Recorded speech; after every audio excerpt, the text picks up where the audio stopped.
The AmericasDemocrats.org podcast, a project of 21st Century Democrats, is made possible by contributions from our listeners. Want to do more? Go to AmericasDemocrats.org and click Donate. And thank you for allowing us to be your voice. And if you enjoy the show, please share it with your friends on Facebook and Twitter. This is AmericasDemocrats.org, the weekly podcast for stand-up Democrats. I'm your host, Jim Cuddy. This week, Nan Aron of the Alliance for Justice on how Donald Trump is reshaping the U.S. court system. Miles Rapoport of the Kennedy School at Harvard on turning the tide on political gerrymandering. And Bill Press talks with Congressman Ted Lieu of California on why he didn't applaud everything the president said during the State of the Union and why that makes him a patriot. Had enough of Fox News, the House Freedom Caucus, and Donald Trump? If you want the facts that you won't get from them or from the fake news sites of the alt-right, then stay tuned. Our sponsor, 21st Century Democrats, works hard to get everyday Democrats involved in returning our party to its roots and to success at the ballot box. Sit back and listen, then stand up and fight. And follow 21st Century Democrats on Facebook for all the latest progressive news. We're glad you can join us. In his first year of office, Donald Trump made almost 70 judicial nominations. Nan Aron, a leading opponent of conservative judicial nominees, says the president is putting politics ahead of the integrity of the courts. And we say hello to Nan Aron, who's the founder and president of Alliance for Justice, which is a leading progressive voice on matters related to our nation's judiciary. Nan Aron, thank you so much for joining us today on AmericasDemocrats.org. Thank you so much for having me. It's a treat. Oh, it's our pleasure to have you with us. You know, whenever we talk about electing a president, one of the issues that is raised is their power to affect the judiciary. This isn't just about the Supreme Court, though, but also about the federal judiciary. Why are federal judges so important? Federal judges are so important because almost every aspect of American society is decided by a federal judge, from whether or not our air is clean to breathe, our water is okay to drink, whether people of color, women, can get treated on an equal basis in the workplace. Almost everything in our democracy comes down to a federal court decision. And not only are these decisions so critically important, but unlike President Trump, unlike his cabinet, unlike agency heads, unlike members of Congress, judges serve for life. So that while presidents may serve a 4-year term, an 8-year term, the individuals they appoint to the federal bench may well be on that court for 30 to 40 years. Not even a year into his term, President Trump has nominated dozens of judges. How does this compare to other presidents, and how is Congress responding to his nominations? The president is moving as quickly as he possibly can to fill open seats. When he came into office, there were approximately 107, 110 seats, and he has moved. He, aided by Mitch McConnell, majority leader, have moved so quickly to put their people on the federal courts. They've done this for two reasons. One, they know that because Republicans control the Congress and the executive branch, they want control over all of government. And so they want complete control over all three branches of government. But two, it's been the federal courts so far that have held the current administration accountable. For instance, soon after he took office, the president issued an executive order calling for the withholding of federal funds from cities that would not cooperate with efforts to deport undocumented immigrants. Well, it turned out, and this policy is a blatantly punitive policy designed to punish cities that don't agree with the president's harsh approach to immigrant communities. What happened is a federal judge found the Trump executive order unconstitutional and blocked it. And President Trump knows, he's well aware of the fact that it will be the federal courts who will be the only branch holding his feet to the fire, and therefore he wants to put his people in place as quickly as he can so that the judges will go along with and implement his agenda on the federal bench. Mm. So far, 9 of his nominees have been confirmed to the very powerful courts of appeal. At the same time, when President Obama was in office, there were only 3 court of appeals confirmed. So this president is moving very quickly to leave his stamp on the federal judiciary. Mm-hmm. There are many concerns also being raised by these nominations, not the least of which is that many are simply unqualified.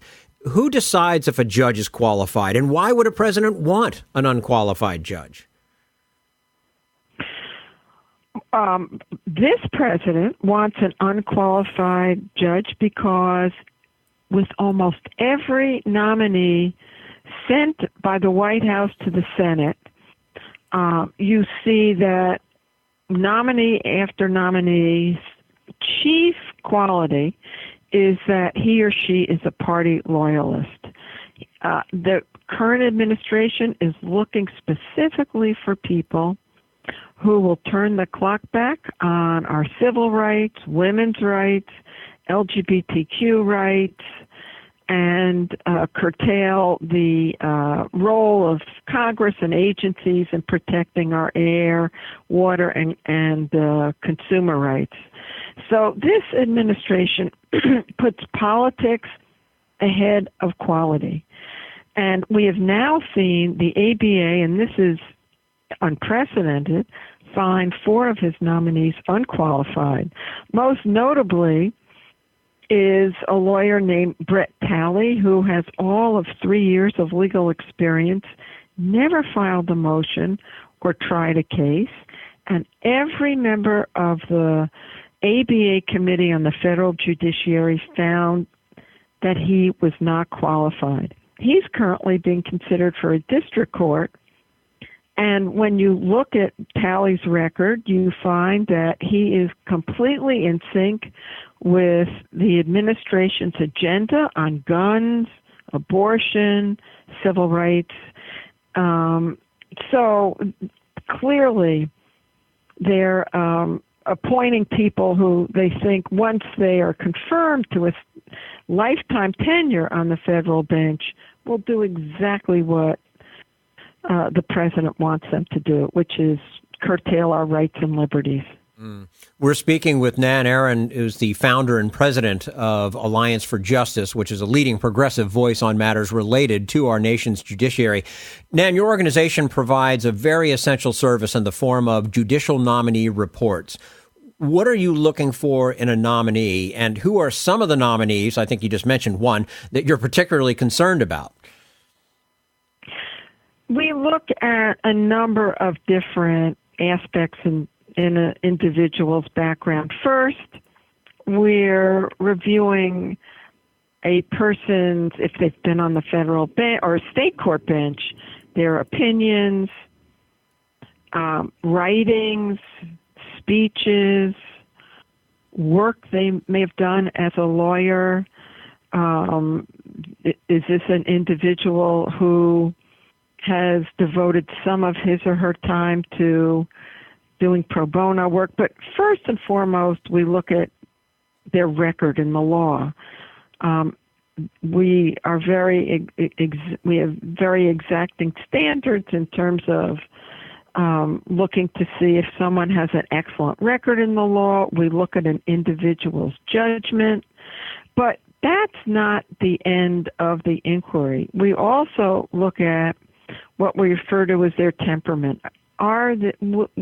When they become a judge, will they understand how the law affects everyday people?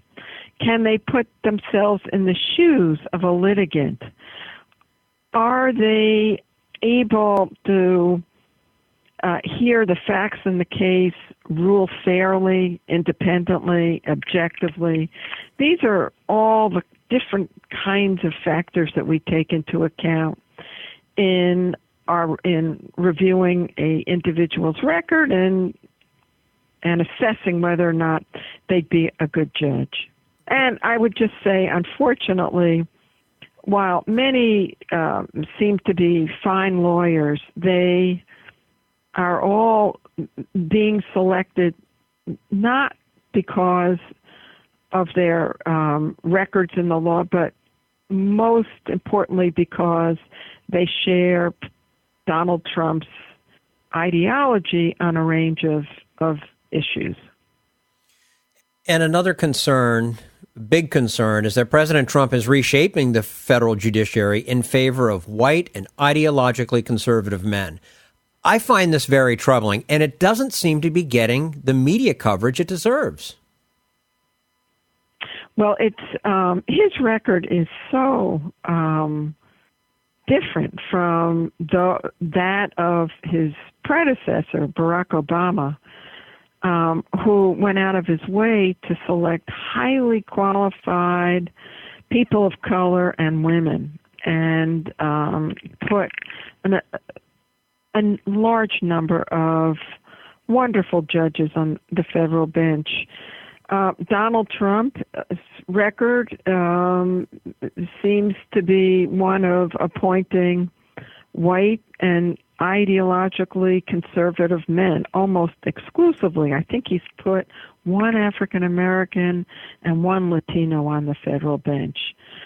It's clear that demographics is not at all a priority or a concern for the judge pickers in the White House counsel's office, or even for Republican senators who are calling the shots in the states on who becomes a judge. But I would say this also.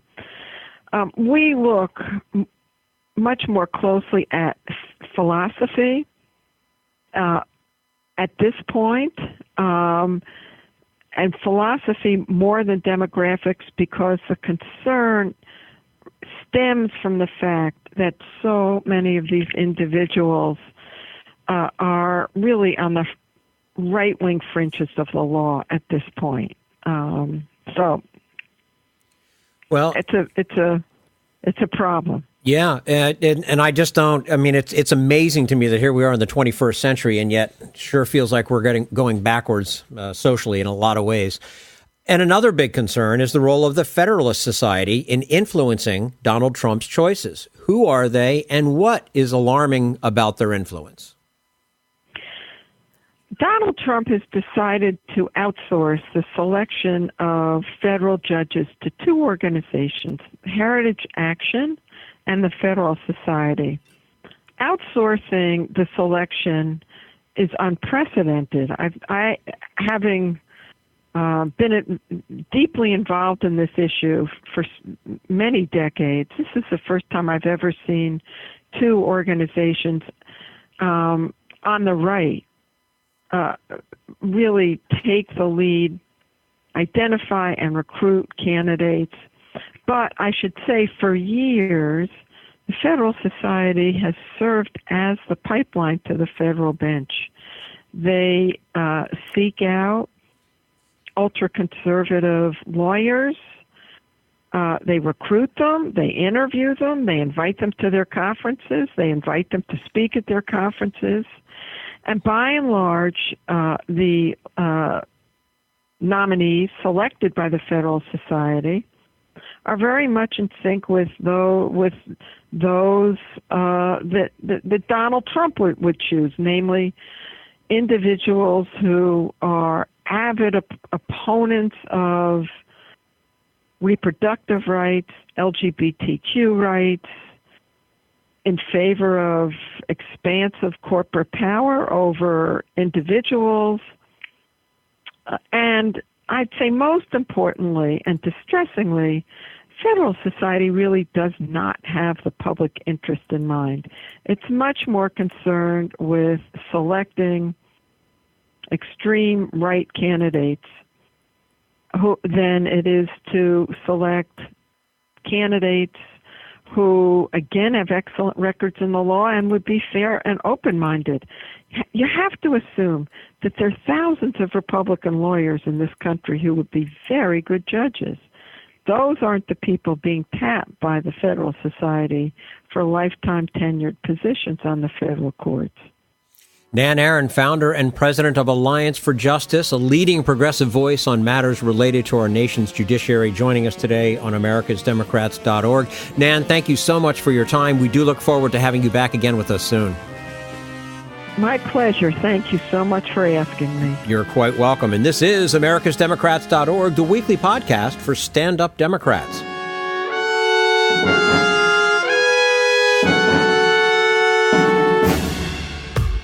We want you to sit back and listen to this americasdemocrats.org podcast, a project of 21st Century Democrats. But we need you to stand up and fight. Do you want to get involved and help get our party back to its roots and to success at the ballot box? You can make your contribution to help us keep this show going and to elect Democrats who will stand up for democratic principles. Go to americasdemocrats.org and click on Donate at the top of the page. Social Security measure. I believe that we must pass legislation to provide medical care. This is our tradition. When our grandparents came to America, it was the Democratic Party which said, welcome. It was the Democratic Party, the party of Roosevelt and Truman and Kennedy and others, who said that America belonged to all its people, not just a handful of the rich or a few giant corporations. That's why great leaders like FDR fought so hard for Social Security, and why JFK stood up to the insurance companies and their Republican allies to get Medicare. It's not just one thing, or one time, in one place. It's about a whole history of standing up to the Republicans and saying someone has to be on the side of regular working people in America, whether it's defending Social Security or just the way your loved ones are treated on the job. That's what the Democratic Party is all about. And that's why this message has been brought to you by the Democratic Party. Working people like you and me. Paid for by 21st Century Democrats. Not authorized by any candidate or candidates committee. This is americasdemocrats.org, the weekly podcast for stand-up Democrats. Miles Rapoport has spent his career fighting for American democracy. He takes stock of the movement to end extreme gerrymandering. We'll talk to him about that in just a moment. Right now, we turn to Jim Hightower, America's #1 populist, for his common sense commentary. It's odd that Washington Republicans are so loudly crowing about their passage of a Trump-McConnell-Ryan tax law. Odd because the people outside of Washington hate that law. Yes, hate. With a public approval rating of only 30%, the GOP's trillion-dollar giveaway to multinational corporations and multimillionaires turns out to be Congress's second most disliked domestic law in the past quarter century, second only to the multiple attempts by Trump, McConnell, and Ryan last year to take away the health care coverage of 23 million Americans, a move so mingy that 77% of the public opposed it. Why do those doofuses keep trying to shove such wildly unpopular measures down people's throats? Because, as Daily Beast columnist Michael Tomasky succinctly explained, quote, they are serving their mega-rich donors and the most extreme elements of their base. Yes, in today's rigged political system, the special interests of a tiny minority trump the will of the great majority. Since the GOP's tax bill drastically reduced corporate taxes and increased many of ours, a few corporations are trying to dodge public fury by pulling a trickle-down trick on us. They're awarding a tiny portion of their bonanza to workers, not as pay raises, but as one-time, quote, bonus payments. Bank of America, for example, is doling out $145 million in worker bonuses, while pocketing $2.6 billion it will get this year alone from the tax cut. In addition, the tax boondoggle for corporate giants guts our public treasury, so Washington Republicans and their army of corporate lobbyists are now demanding cuts in our Social Security, Medicare, and other safety net programs. This is Jim Hightower saying that is where America's inequality comes from. If the corporate GOP syndicate wonders why they're so despised, there it is. If you'd like more of Jim Hightower's real populism, Check out the Hightower Lowdown. Jim's monthly newsletter gives you the real lowdown on which corporations, by name, are doing what to the middle class, our environment, and our democracy. Each month, the Hightower Lowdown brings you facts you didn't know, along with actions you can take to fight back. It also comes with a sense of humor. Hightower believes we can fight the gods and still have fun. Plus, get this, it's cheap. Only $15 brings you 12 issues a year. For real populism, go to hightowerlowdown.org.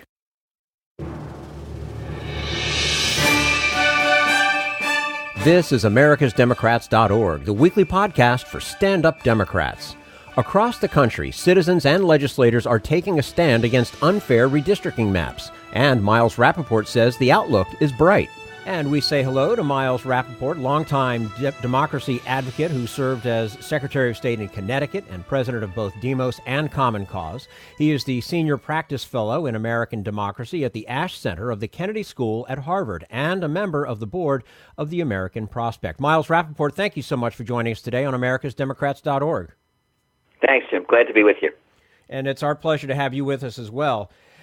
In a recent article in the American Prospect, you write about encouraging news at the state and national level to reform the redistricting process. And I'd kind of like to start with Ohio, although obviously, as you described, there are many egregious cases on partisan gerrymandering. But why? Why should we be encouraged right now? Well, I think there are several reasons. One is that in general, in Ohio, and Ohio is a good example of it, people are becoming more and more attuned to the fact that the gerrymandering, whether it's for incumbent protection or whether it's for partisan domination, is a real problem for our democracy. It makes elections less competitive. It has politicians choosing their voters rather than the other way around. So on the one hand, I think people are more and more aware of it as a real issue. And secondly, I think that as we approach the 2020 census and the 2020 elections, there's reason to think that a number of people in states like Ohio, even politicians, are now saying, wait a second, maybe we ought to just have a fair redistricting process and we'll all compete on an even playing field. What's happened in Ohio to move to a fairer process? Well, there was a ballot initiative that actually had bipartisan legislative support and support of the business community, a couple of years back, that created a nonpartisan redistricting process for state legislative seats in Ohio. And there is going to be another ballot initiative coming up soon that's going to extend that to the congressional redistricting process. So, I think citizens in Ohio have expressed a real desire for reform. The legislature is taking it seriously, and one way and another, there may very well be another ballot initiative that expands the nonpartisan drawing of district lines in Ohio. Mm-hmm. Now, what are some of the other states where there is noteworthy progress? Well, the two states that have kind of the model, at least as kind of election reformers and redistricting reformers think about it, are California and Arizona. In both of those states, they have nonpartisan citizen redistricting commissions. California, it worked after the 2010 census and they had thousands of citizens involved in the process and drew district lines that were really, really fair and which have resulted in very competitive districts, and people really like it, and they're going to do it again. And Arizona had a similar experience. There are different ways to reform the process. Citizens Redistricting Commission is one, not necessarily the absolutely only one. In other places, nonpartisan legislative staff do it.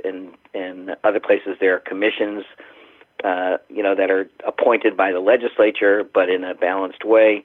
So there are various different mechanisms, and I think that it's a movement whose steam is growing.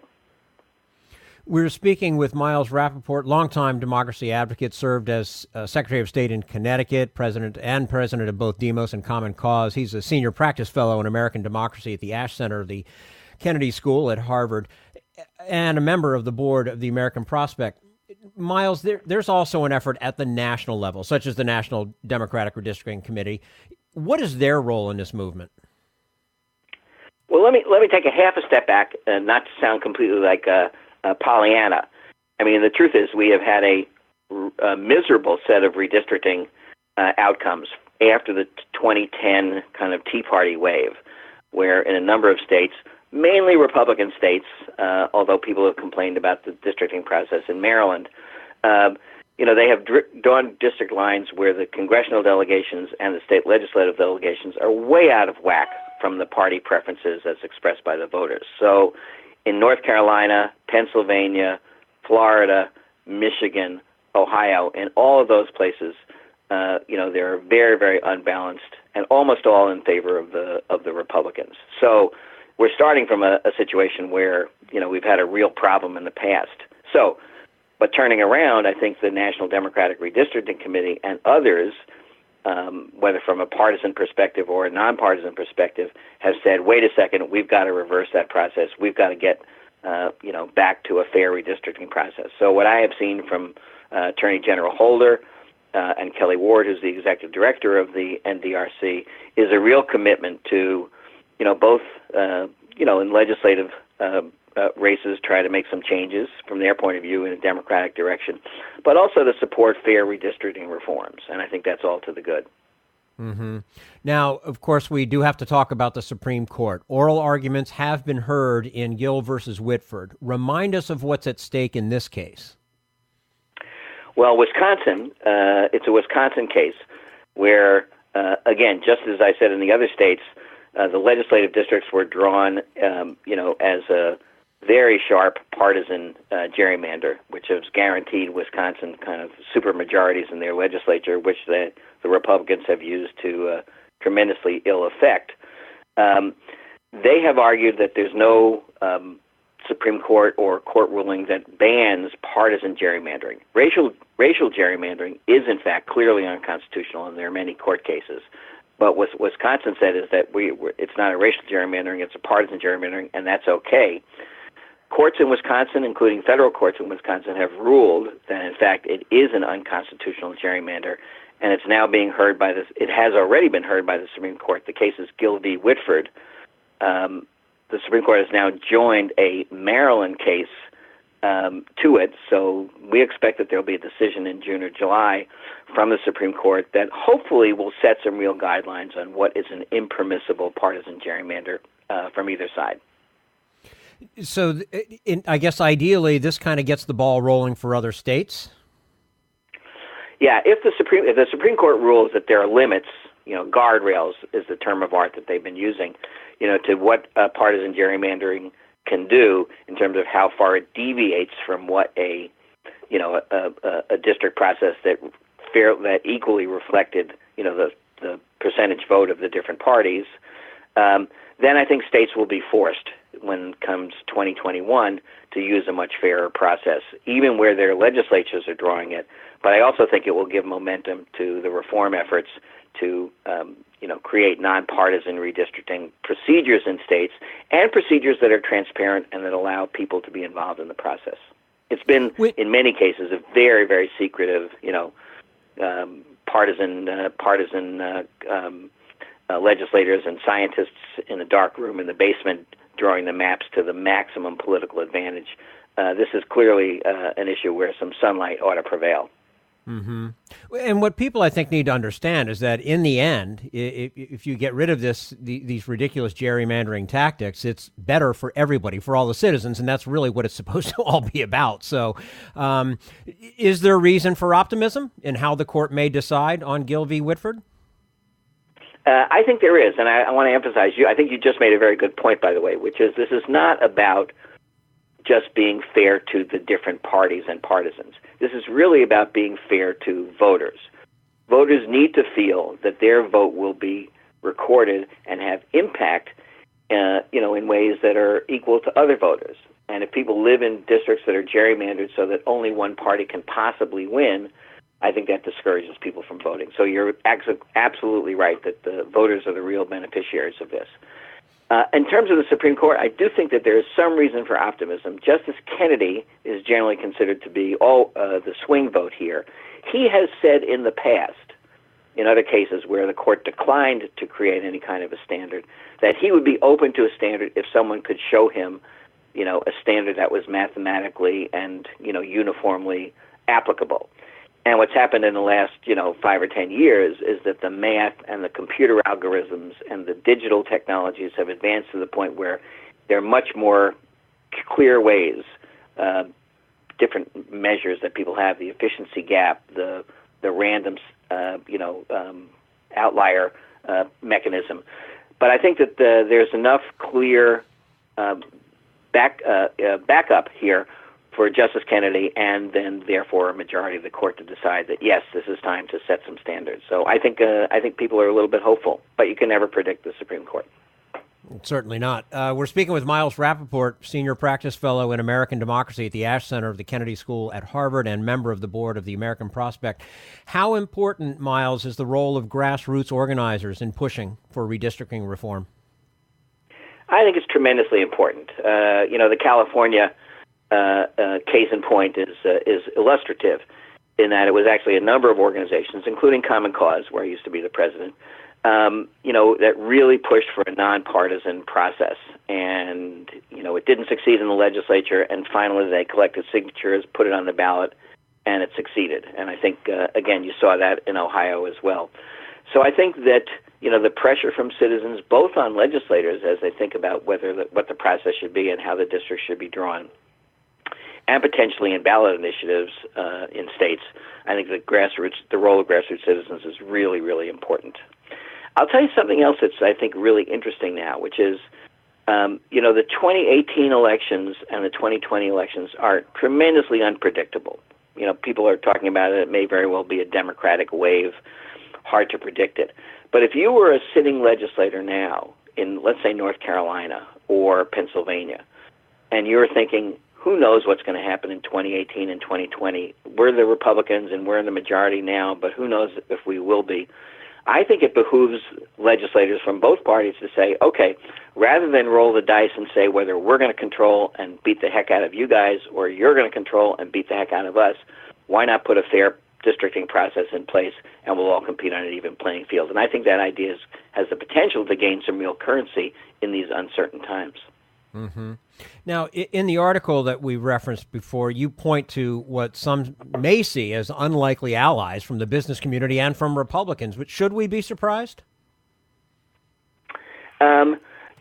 Two things, I think. One, in the business community and the labor community and many other places really want the elections to be fair and the process to be fair. And so in Ohio, the business community was very supportive of the ballot initiative, and I think that's a good thing.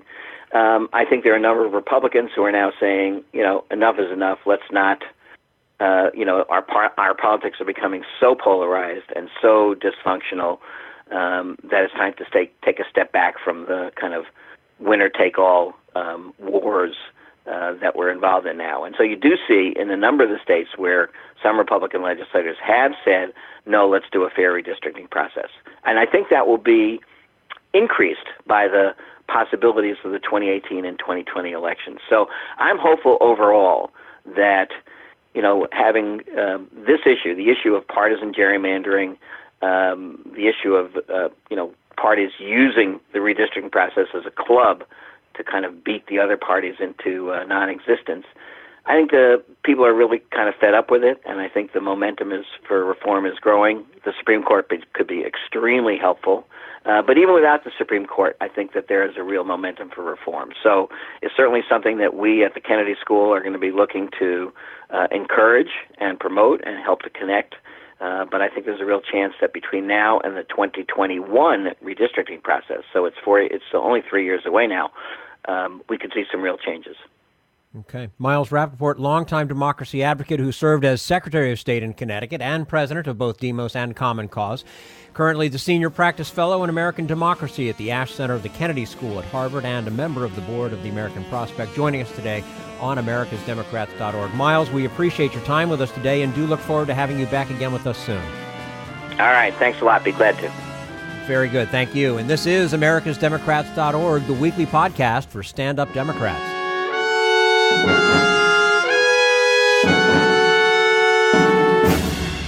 We want you to sit back and listen, but we need you to stand up and fight. Help get our party back to its roots and to success at the ballot box. Make your contribution to keep the americasdemocrats.org podcast, a project of 21st Century Democrats, on the air, and help elect stand-up Democrats. Go to americasdemocrats.org and click on Donate at the top of the page.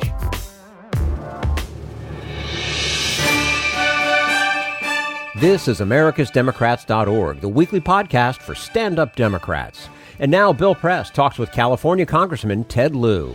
We're proud to welcome to our studio a good friend from the great state of California, California's 3rd Congressional District, one of the most beautiful congressional districts in the country, Malibu and Santa Monica, Venice, and you can't get much better than that. Congressman Ted Lieu, nice to see you. Thank you, Bill. Honored to be here. Thanks for coming in. So I'm not sure, Congressman, but I was watching the State of the Union last week, and I think at one time I saw the president said something and the Republicans applauded, but you didn't applaud. Are you a traitor?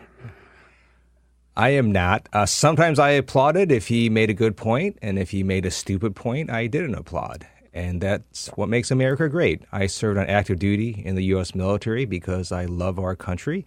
And one of the things I love about America is that we give people the freedom to clap for their president or not to clap, to cheer him on or not to cheer him on, and to disagree with him without fear of retribution. And that's what America is all about. What a statement. Do you ever think you'd get to see the day when the president would say that people who didn't applaud for me are un-American, are treasonous, don't love their country?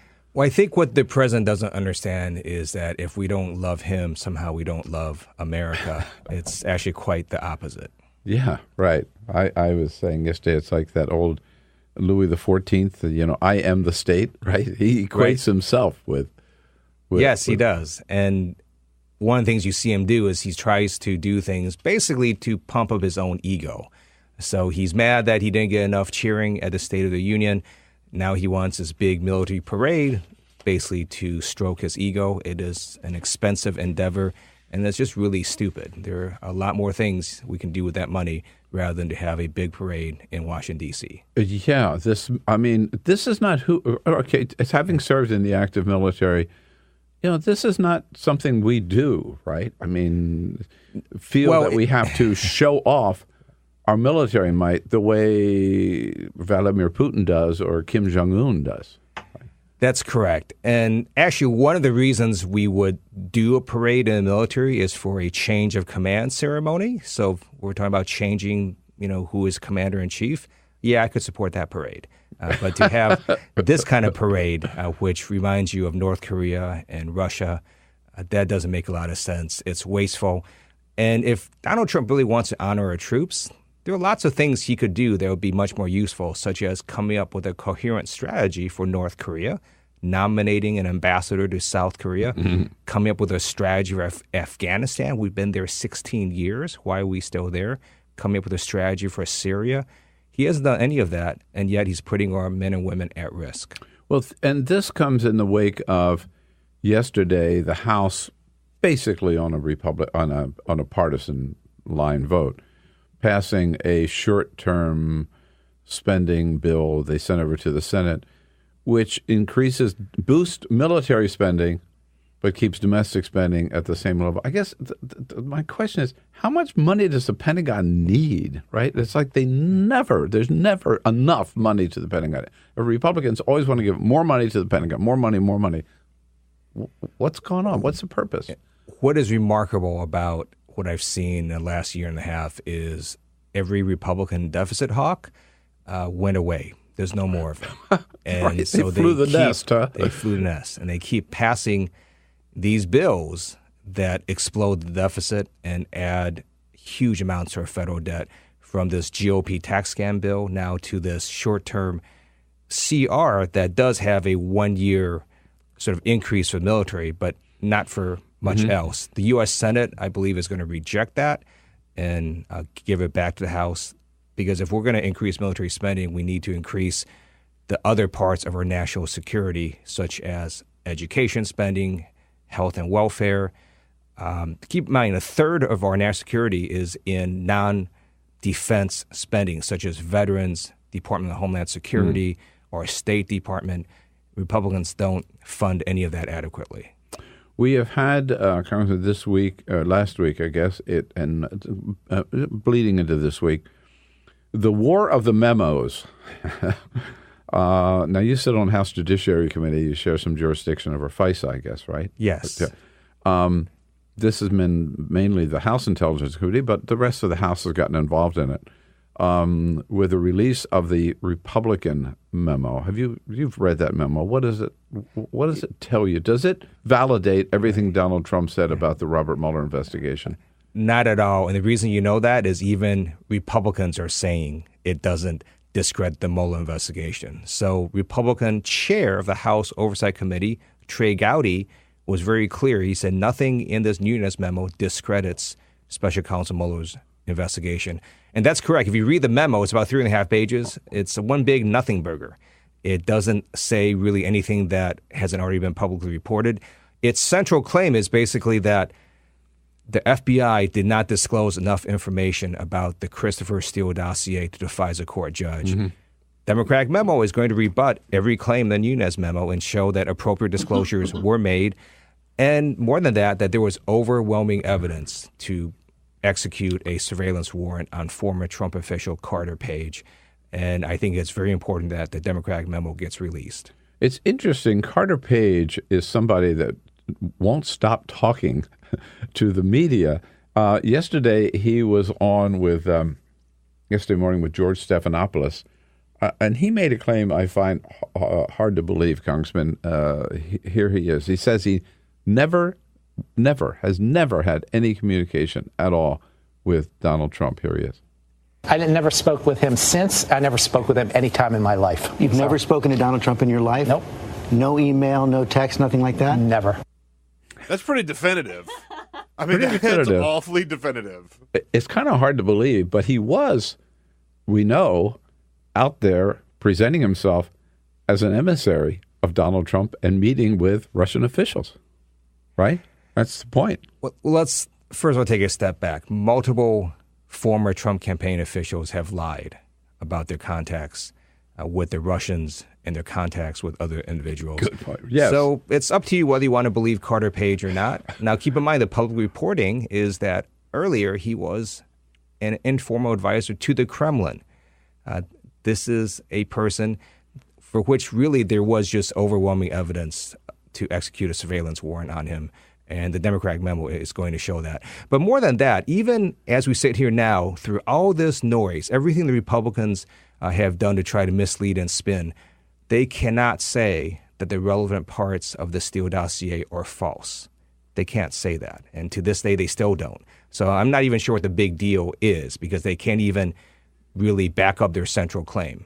And certainly the FBI believed enough of what was real that they didn't rely on that exclusively, but they, given their past history with Carter Page, back in 2013, they first put him under surveillance because of, as you said, he was with all of his ties to the Kremlin, that when he pops up again and Christopher Steele comes to them, they take it very they certainly took the Steele dossier very seriously, the FBI.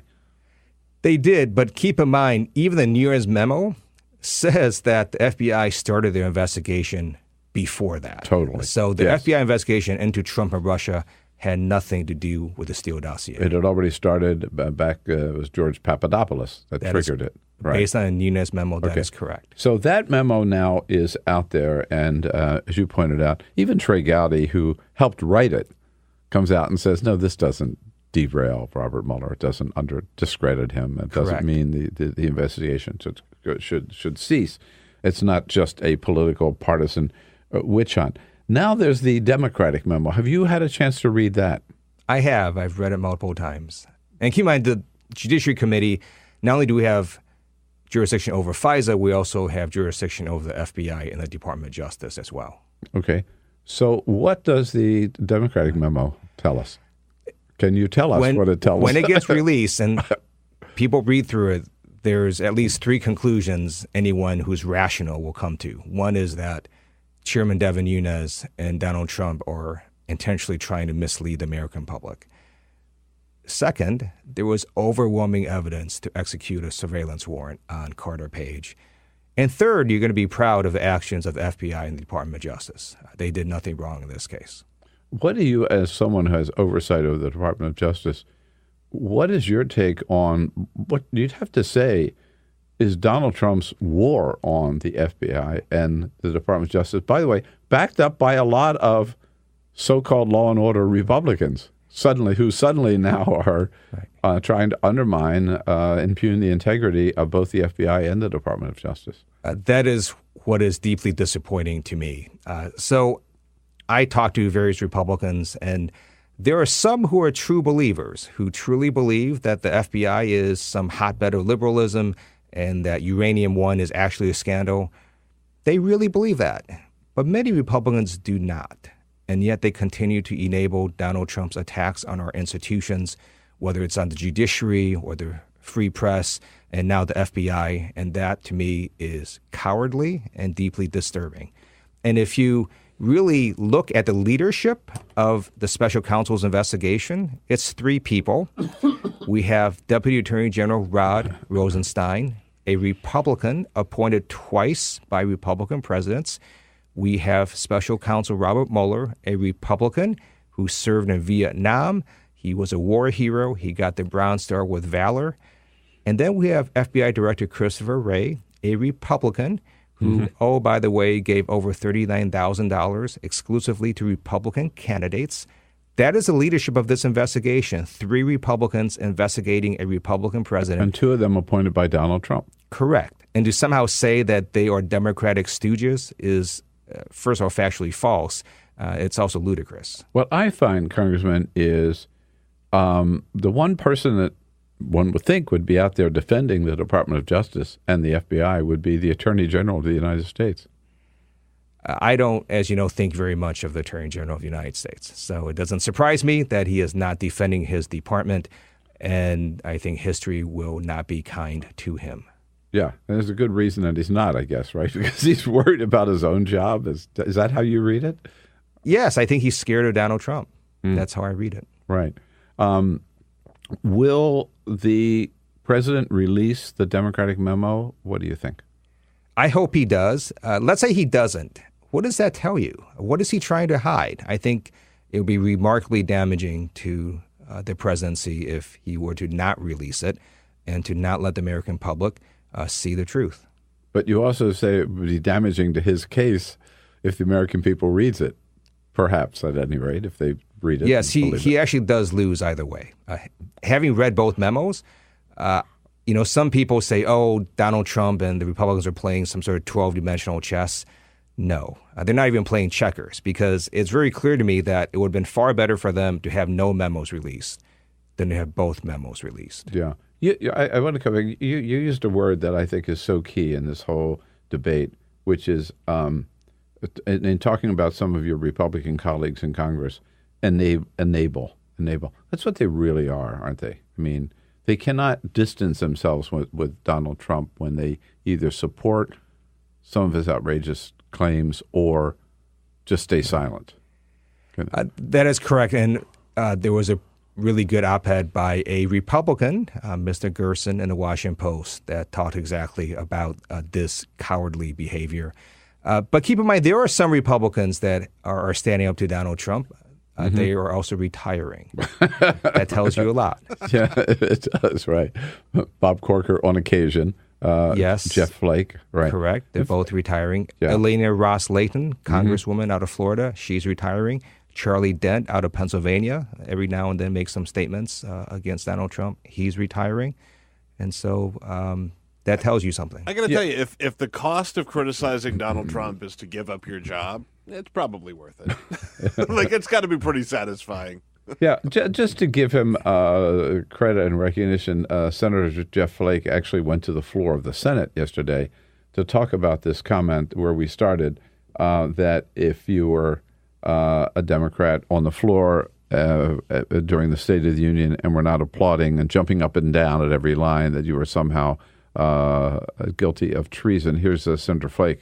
We must recognize that this is aberrant, destructive behavior, whatever rationale its defenders may offer.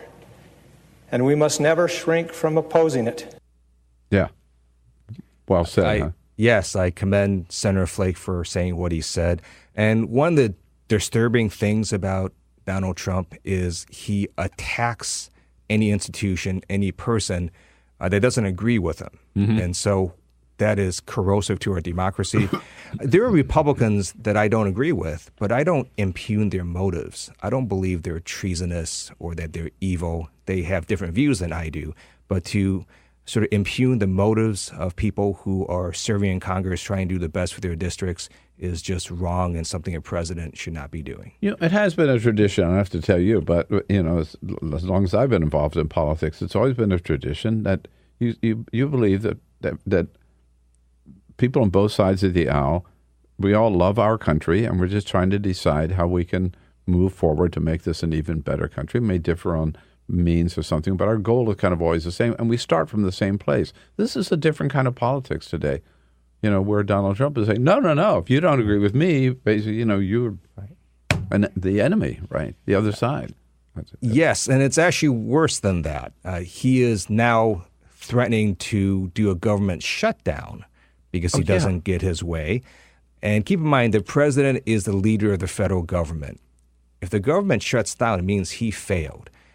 A president should never be urging a government shutdown, should never say he wants one. And government shutdowns hurt people. So this is just another demonstration that Donald Trump is not fit for office. Well, here we are on Wednesday, February 7. Seems like we were at the same junction not so long ago, which is true. But tomorrow at midnight, absent some action on the part of Congress, the government will shut down. What's going to happen? So the will House it shut down? I've learned not to predict the Republican leadership or Donald Trump, but I do know that passing short-term continuing resolutions is harmful to our nation. You can't run, an economy of trillions of dollars based on spending measures of 3 weeks to 4 weeks. It's absurd. This is the fifth continuing resolution the Republicans have done. Keep in mind that Secretary of Defense Mattis actually said a few weeks ago that no enemy on the field has done more harm to the American military than these defense sequester caps and short-term continuing resolutions. So we need to get out of these short-term resolutions and pass a long-term spending and budget plan. I'm glad the U.S. Senate is working on it. I don't know why the House Republicans can't do that. They keep doing these short-term CRs, and it's very harmful to our nation. Right. Yet it looks like they may do another one. I mean, you say you can't run the government that way. You couldn't run a small business that way, right? If you only knew for 2 weeks how long you'd be able to go. Every 2 weeks you'd have to come up with a whole new business plan. I mean, that is correct. And it shows the dysfunction of the GOP leadership. Keep in mind, they control all levels of the federal government, the House, the Senate, and the White House, and they still can't manage to put together a long-term spending plan. That's simply not acceptable. If this release of the Republican memo did not do the job that Donald Trump thought it would, which was to convince everybody that the Mueller investigation and the FBI were just Hillary Clinton stooges and out to get him, there is some fear that he might take the next step, which would be to either fire Rod Rosenstein or to fire Robert Mueller. In fact, he tried once to fire Rosenstein or to fire Robert Mueller. What would happen if were he to do that? I do believe that people would take to the streets. That would be yet another example of obstruction of justice, but it would be a very severe example where I think the American people will realize that, okay, he is definitely hiding some pretty bad stuff. Otherwise, he wouldn't be firing Rod Rosenstein or Robert Mueller. And I think Abraham Lincoln had it right when he said that public sentiment is everything. With it, nothing can fail. Without it, nothing can succeed. And public sentiment is not going to be on the president's side. And I do want people to understand the power that each of them have to shape public sentiment. For congressional Republicans, could that finally be the straw that breaks the camel's back? I think for some, I don't know. One of the disturbing things to me is to see so many Republicans who know that what's going on is wrong yet not say anything. I do notice something very interesting. So recently, 2 Republican members of Congress, Trey Gowdy and Ronnie Frelinghuysen, announced their retirements. Both of them were in committee chairmanships of powerful committees. Both were not termed out of those committee chairmanships. Ronnie Frelinghuysen was chair of appropriations and Trey Gowdy's chair of oversight. And they decided to not come back next year. That's enormously telling. And I think it shows the deep conflict that they have with seeing what's happening to their party and with the president and their own belief system. And I think they decided that the best way is to get out. Now, I thought of you, Congressman, recently when I read, don't get me wrong here, Michael Wolff's book, Fire and Fury, because he talks in there about members of the White House staff dealing with Donald Trump on a day-to-day basis, privately among themselves and to friends, questioning his mental capacity and whether he really is mentally fit for the office of President of the United States. You were one of the first ones to raise this in the Congress. Do you feel vindicated by Michael Wolff's book? And do you still believe that Donald Trump's mental capacity is questionable? So I'm not a mental health professional, so I wouldn't be able to diagnose Donald Trump, and I don't know whether or not he has You've seen and heard him a lot. Medical issue with mental health. But I do know that based on what he says and his actions, you don't have to be a mental health professional to know that there's something not right. The President of the United States should not be urging government shutdown, should not be calling people treasonous for not clapping for him, shouldn't be referring to other countries in vulgar terms. He's done a number of things that make you question whether he is fit for office, and I continue to believe that he is not fit to be our president. And isn't it maybe scary that anybody else, let's take one of the reasons that's a little frightening is that he's got his finger on the nuclear button or close to it, right? Correct. That anybody else in the chain of command for making a decision about launching a nuclear war has to take a mental examination, except the man who pushes the button, Donald Trump. That is the current state of law. That is correct. Should there be a mental examination for President of the United States? So I think a better way to address that issue is to put in more checks and balances on a nuclear launch approval process. So right now, it is very easy to launch a nuclear weapon. Yeah. It basically takes 2 people. It's the president and the Secretary of Defense. And under the law, the Secretary of Defense can't even object to the president's order. So basically what would happen is Donald Trump wakes up one day and would say, hey, I want to launch nuclear weapons. Secretary of Defense James Mattis would execute that order, go down to military chain of command, and missiles fly. And that's it. It's that easy. We need to have more people involved. Right. And we need to have Congress authorize nuclear. Should we have a mental health professional in the White House? I believe we should. We already have mandated a physician, and when that congressional law passed, at the time there was a stigma of mental health, and that's why they didn't mandate a mental health professional. I think we have now advanced and understand that mental health is more than physical health, and so yes, I think we should have a mental health professional in the White House as well. Congressman, it's so good to see you. Thank you for all the great work you're doing and all the leadership on so many issues. One of the most outspoken members of Congress, and we love it. And particularly grateful you take the time to join us this morning. Thank you. Thank you, Bill. Congressman Ted Lieu. That's all for americasdemocrats.org. Thank you to all who made today's show possible. Nan Aron, Miles Rapoport, and the entire Bill Press team. And thank you for listening. If you liked what you heard, please get involved in our efforts to keep this show going and to elect Democrats who are bringing the party back to its roots. Go to americasdemocrats.org and click on Donate at the top of the page. And be sure to find 21st Century Democrats on Facebook. For americasdemocrats.org, I'm your host, Jim Cuddy. We want you to sit back and listen, but we need you to stand up and fight. Join us. Support the americasdemocrats.org podcast, a project of 21st Century Democrats, and help elect Democrats who will stand up for democratic principles with your contribution today. Go to americasdemocrats.org and click on Donate at the top of the page.